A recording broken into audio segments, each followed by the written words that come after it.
అల్లూరి జిల్లాలో APPCC chief YS Sharmila పర్యటించారు. దింసా నృత్యంతో షర్మిలకు గిరిజనులు స్వాగతం పలికారు. గిరిజనులతో కలిసి షర్మిల కాసేపు దింసా నృత్యం చేశారు. అనంతరం ప్రసంగించిన షర్మిల ఏపీ సీఎం జగన్ పై విరుచుకుపడ్డారు.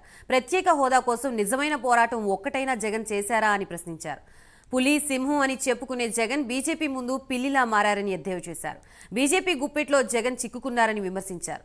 కేంద్రంలో కాంగ్రెస్ వస్తేనే ప్రత్యేక హోదా వస్తుందన్నారు. నియంత పాలకుల్ని తరిమి కొట్టాలని పిలుపునిచ్చారు.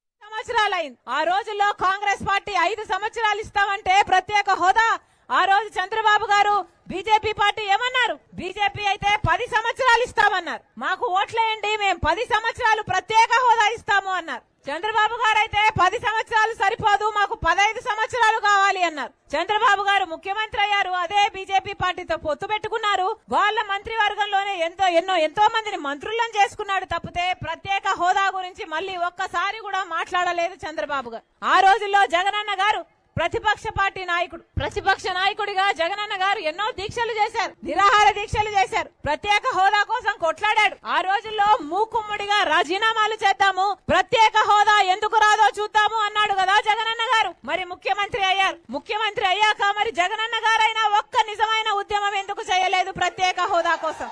ఇప్పుడున్నారు కదా మన రాష్ట్రంలో 25 మంది ఎంపీలు ఉన్నారు. 25 మంది ఎంపీలు ఉన్నారు. ఒక్కరు కూడా బీజేపీ ఎంపీలు లేరు. అందరూ వైసీపీ ఎంపీలు, తెలుగుదేశం పార్టీ ఎంపీలు. ఒక్కరంటే ఒక్కరైనా మళ్ళీ ప్రత్యేక హోదా గురించి ఎంపీలుగా ఉండి కేంద్రంలో మాట్లాడారా?